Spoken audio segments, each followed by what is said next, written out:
Happy first anniversary, love. Wika ko sa nobya ko sabay halik sa noo. Binigay ko sa kanya yung roses at box ng mga chocolate. Happy anniversary, Tiin. Saad dito sabay yakap sa akin. Sobrang saya ko kasi umabot kami sa anniversary.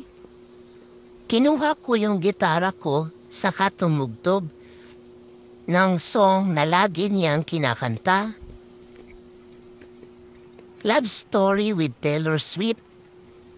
Matagal ko yung pinagpraktisan. Sinasabayan niya ako habang kumakanta. Sobrang saya ko ng gabing yun. Love, ba't di mo i-publish ang mga kanta mo? Ang galing mo kaya. Saad nito. Saka ko na ipapakita sa maraming tao yung kanta ko. Pagpapunta ka na sa altar, saad ko. Naku, excited na tuloy ako, saad nito. Malapit na oy, saad ko, malapit na talaga akong mag-propose dahil malapit nang mabuo yung pinag-iipunan ko, yung engaged ring namin.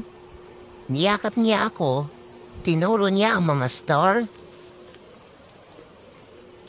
Ang ganda no, sobrang dami nila, saad nito. Tumingala at ngumiti. Dalawa tayo ng anak na kasing dami nila, biro ko. Ikaw, saad niya sabay kurot sa akin. Puno ng kasiyahan yung gabing yon. Papunta na ako sa simbahan. At ngayon, hinihintay ko pagbukas ng pinto para masilayan ko na ang babaeng pinakamamahal ko. Hawak ko na rin yung mic para sa pagkanta. Pagbukas ng pinto, tumambad sa akin ang isang malaprinsesang nakadress na puti, nakapulupot ang buhok, nakatakong at malaanghel na ngiti, palakad papunta sa altar. Nang dandahan habang ako kumakanta. Halos tumulo na yung luha ko dahil sa saya. Dahil ngayon aakyat na siya sa altar at malungkot dahil ang mag-aakyat sa kanya sa altar ay hindi ako, kundi ang best friend ko.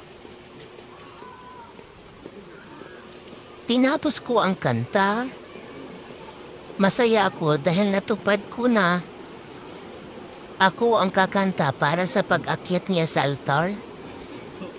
Kahit masakit na makita silang dalawa, tiniis ko. Unang song ko, unang kanta ko sa wedding ng ex-GF ko at ng best friend ko. It's beauty. You must learn to control it. Here. You